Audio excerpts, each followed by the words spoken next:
ఈరోజు వచ్చి happy biscuits cake చూసేద్దామండి. నేను వచ్చి బిస్కెట్స్ని మిక్సీకి వేసి ఇలా ఫైన్ పౌడర్గా తీసుకున్నాను. తర్వాత దాంట్లో వచ్చి బేకింగ్ సోడా 1/2 స్పూను, మిల్క్ నేను వచ్చి 1/2 లీటర్ తీసుకున్నానండి. మిల్క్ మనం వచ్చి ఇదంతా వచ్చి మనం ఈ ప్రాసెస్ అంతా వచ్చి మిల్క్తోనే చేయాల్సి ఉంటుంది. ఈ విధంగా మనం మిల్క్ కొద్దిగా వేసుకుంటూ దాన్ని వచ్చి మనం వచ్చి మిక్స్ చేయాలన్నమాట. బాగా ఫైన్ పేస్ట్ లాగా రావాలండి. దాంతో వచ్చి ఉంటలు అలాంటివన్నీ ఏం లేకుండా నీట్గా కలుపుకోవాలన్నమాట. నీట్గా ఈ విధంగా నీట్గా కలుపుకోవాలి, ఉంటలన్నీ లేకుండా కలుపుకోండి. కలిపిన తర్వాత నేను వచ్చి ఇలా వచ్చి కేక్ బౌల్కి ఒక బటర్ పేపర్ వేసానండి. మీ దగ్గర బటర్ పేపర్ లేకపోతే మామూలుగా ఆయిల్ వేసేసి తర్వాత తునుకొని పిండి వేసుకొని దాన్ని బాగా స్ప్రెడ్ చేసేసి తర్వాత దాంట్లో వచ్చి నేను చేసినట్టు వేసానండి.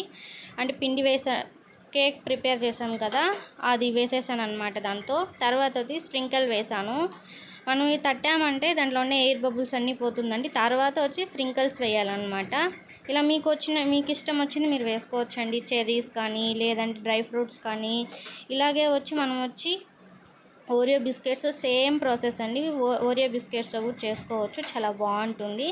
నేను వచ్చి ఇది వచ్చి 5 మినిట్స్ వచ్చి వేడి చేశాను అనమాట. మందపాటి గిన్నె పెట్టుకొని నేను సాల్ట్ వేసుకున్నాను. ఆ సాల్ట్ నేను చాలాసార్లు వచ్చి యూజ్ చేశానండి. లోపల వచ్చి స్టాండ్ పెట్టుకోవాలి. పెట్టిన తర్వాత దానిపైన వచ్చి మనం ప్రిపేర్ చేసిన కేక్ ఇది మనం పెట్టాలన్నమాట. పెట్టిన తర్వాత నేను ఇది వచ్చి మధ్యలో వచ్చి ఒకసారి తీసి చూసాను అనమాట. అది ఇంకా ప్రిపేర్ అవ్వలేదు, ఇంకా ఉడకాలన్నమాట. అందువల్ల తర్వాత మళ్ళీ 5 మినిట్స్ పెట్టాను అనమాట. ఇలా వచ్చింది కేకు. ఓకే అండి, మీకు నచ్చినట్లయితే సబ్స్క్రైబ్ చేసుకోండి. పక్కన బెల్ ఐకాన్